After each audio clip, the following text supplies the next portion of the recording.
mudar esse quadro que nós vivemos. O primeiro deles, eu vejo a crise como sendo a oportunidade para surgirem heróis. Segundo, até que me deem sapatos novos, eu vou continuar usando os que eu tenho. E os que eu tenho estão dando um resultado muito bom. Porque eu já trabalhei em penitenciária. Ah, é? Eu já trabalhei em penitenciária, não trabalhando, desculpa, não expressei bem. Como pastor da igreja, eu já fui à penitenciária fazer trabalho com os presos, é isso que eu quis dizer. E por pelo menos 2 ou 3 vezes, eu lembro que a facilidade que a gente tinha com os juízes de autorizar a nossa entrada numa prisão era absurda. E eu não entendia isso, até um dia conversando com um advogado criminalista, eu falei assim, rapaz, eu dei sorte, viu? Porque toda vez que eu precisava de uma autorização judicial para entrar numa penitenciária, era a coisa mais fácil. Aí esse advogado falou comigo, Rodrigo, todo juiz está implorando para aparecer um crente na porta dele lá, querendo trabalhar na cadeia. Caramba. Porque é estatística. Quando começa a aparecer Bíblia na cadeia, cria imediatamente uma ala dos crentes. Todo carcereiro quer trabalhar ali, porque a ala dos crentes é a que menos dá trabalho para eles. E muitos ali saem recuperados, muitos voltam para a criminalidade. Não é fácil trabalhar com detentos, porque muitos voltam para a criminalidade, mas um percentual maior do que qualquer outra ação social causa um número maior de ex-bandidos. Ex-criminosos. É por isso que, em que pese a minha paixão pela literatura, quem lê o meu livro vê que eu trabalho com fontes primárias. Se eu estou falando de Nietzsche, eu cito Nietzsche. Tá. E procuro alguma coisa, até ver assim, se eu não conseguir ler o alemão puro, pelo menos o mais próximo da tradução para entender. Mas apesar de toda a minha devoção pelos clássicos que eu acabei de falar, eu tenho muito claro para mim que se eu jogar José Saramago numa penitenciária, dificilmente eu vou ter um grupo de ex-detentos, ex-bandidos, porque leram José Saramago. Mas se eu jogar uma Bíblia de Novo Testamento, daquela dos Gideões Internacionais capa cinza, daqui a pouquinho tá o juiz pedindo para eu voltar lá para tocar violão e eles deixarem a criminalidade. Então, essas oportunidades de crise fazem surgir heróis. Eles nunca vão ser a maioria. Então, não estou preocupado com o que você chama de herói? Herói é aquela pessoa que não está preocupado em ser dos Avengers, do Marvel. Ele sabe que o Marvel é entretenimento, não é estilo de vida. Ele não está preocupado... Não é esse tipo de herói. Não é esse tipo de herói. Não é aquele herói do Velozes e Furiosos, que é o estereótipo do cara que eu não queria como vizinho no meu condomínio, dirigindo na rua que meu filho brinca. Exatamente. Você tá entendendo? O cara dirigindo de ré a 100 km por hora. E o cara fortão, aquela coisa toda. O herói sabe quem é? É aquele que faz o que todo mundo deveria fazer, mas a maioria negligencia. Vou dar um exemplo. Madre Teresa de Calcutá. Ela ganhou um prêmio Nobel. O prêmio Nobel de Madre Teresa de Calcutá é o poder heróico dela, que ao mesmo tempo revela a fragilidade da humanidade, porque o que Madre Teresa fez é o que todo mundo de sã consciência deveria fazer. Mas como a maioria não está fazendo, o dia que uma mulher faz, ela vira santa e ganha um prêmio Nobel.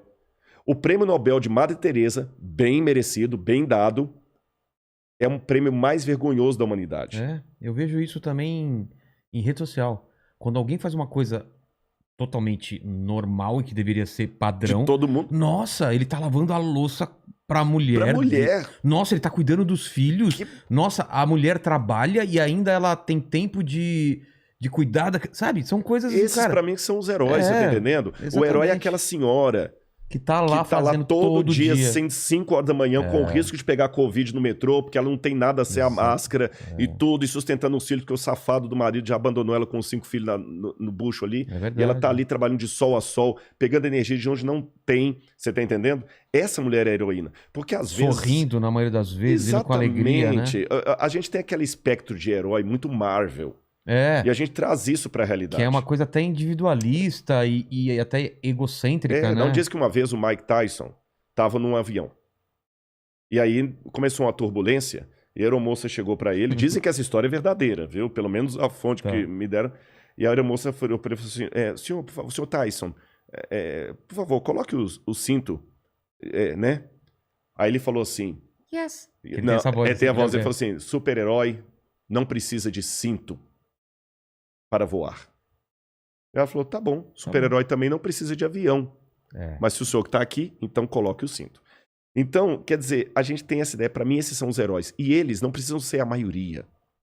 Aí eu vou falar de novo com a linguagem bíblica. Deus não precisa de todos.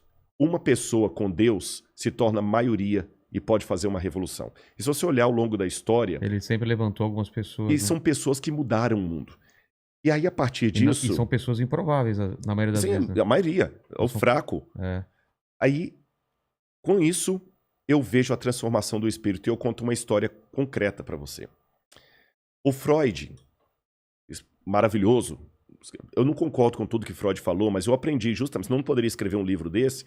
Eu aprendi a separar nas ideias aquilo que eu concordo e aquilo que eu não concordo, sabe? Tem um provérbio que ele foi atribuído a Santo Agostinho, mas hoje há dúvida se ele é realmente de Santo Agostinho ou de outro, mas é um provérbio que diz assim: no essencial, tenhamos unidade. No não essencial, tenhamos diversidade. Tá. Mas, em tudo, tenhamos caridade. Maravilhoso. Então eu aprendi isso. Você tá entendendo? No essencial, não pode ter minha opinião e a opinião do Vilela. Você tá entendendo? O que é que você acha, Rodrigo, da pedofilia? Estúpida pergunta. Não tem o que eu acho da pedofilia, não acha. É errado e pronto. É errado e pronto, não tem nem que perguntar isso. Naquilo que não é essencial, diversidade. Rodrigo, que time você torce? Atlético Mineiro. Você eu sou Palmeiras, Corinthians. Beleza. Entendi. Agora, em tudo, caridade. Você tá entendendo? Eu vejo que a despeito das diferenças de opinião, você é meu irmão. Isto posto, o Freud tem coisas dele que simplesmente eu falo que ele estava fumando alguma coisa naquele charuto dele lá. Tem coisa que eu acho que não. Pô, o cara, a ideia dele de ego, superego, do id, do inconsciente, sabe? Poxa. Só que o Freud, aí foi uma escorregadela feia, ele começou a abandonar o discurso de Deus. E ele teve 2 ex-discípulos que largaram-no justamente porque ele tirou Deus da equação e a coisa ficou muito estranha. Quem falou que Deus estava morto? Quem foi? Aí foi Nietzsche. Foi Nietzsche. Aí foi Nietzsche. Mas os 2 discípulos de Freud que decepcionaram-se com ele foi Jung, Carl Gustav Jung, e Viktor Frankl, que fundou a terceira escola de psicanálise de Viena. E o Freud dizia que, na verdade, aparentemente Freud até estava certo, se eu aplicar agora a situação de Covid. O Freud dizia que o que nos diferencia, na verdade, são apenas as convenções sociais. Por exemplo, por que a rainha da Inglaterra vai sentar e comer de maneira toda nobre, com talheres, vários talheres, vários copos, colocando assim, e aquele menino talvez que está lá na Etiópia passando fome vai comer com a mão de qualquer jeito? Eles disseram, Freud dizia, por causa das convenções sociais. A rainha Elizabeth, eu estou dando um exemplo, não é Freud que dá esse exemplo, ela só come com delicadeza porque tem comida suficiente para ela e para todo mundo. Agora, tire daqueles que estão comendo com delicadeza, especialmente a segurança de vida e o afeto, a única coisa que vai sobrar no ser humano é o lado animal dele. Aí Freud foi bem darwinista. Total. Na época até namorou um pouquinho com o darwinismo social, que é uma digressão do darwinismo original.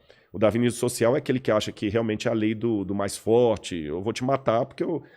Ou seja, segundo a teoria de Freud, eu não estou atacando essas jujubas aqui, porque eu sei que se eu quiser comer a jujuba, eu como, e tem para mim, tem para você e tem para todo mundo que está aqui. Agora, coloque-nos numa situação de crise e fome, cara, eu vou virar um Jason aqui, vou te matar e você vai virar um Fred Krueger e vai tentar me matar pela jujuba. Sai fora a educação, o primeiro você. Aí o Viktor Frankl, os 3 eram judeus. Freud era judeu, Jung era judeu, Viktor Frankl era judeu. O Viktor Frankl foi apanhado pelos nazistas e foi para 2 campos de concentração, Dachau e Auschwitz. E o Viktor Frankl sofreu muito. A esposa dele foi morta, ele estava casado com ela há menos de 6 meses, foi morta em Auschwitz. A mãe dele, o pai, a irmã dele sobreviveu, mas ele pensou que ela tinha morrido também. E o Viktor Frankl, quando ele esteve em Auschwitz, ele viu a miséria total. Só que quando ele saiu de Auschwitz, ele criou a terceira escola de psicanálise de Viena com a logoterapia. E o Viktor Frankl fez uma crítica ao pensamento do seu mestre Freud. Ele falou assim, olha, o meu professor Sigmund Freud, felizmente, saiu da Europa antes de ser apanhado pelos nazistas.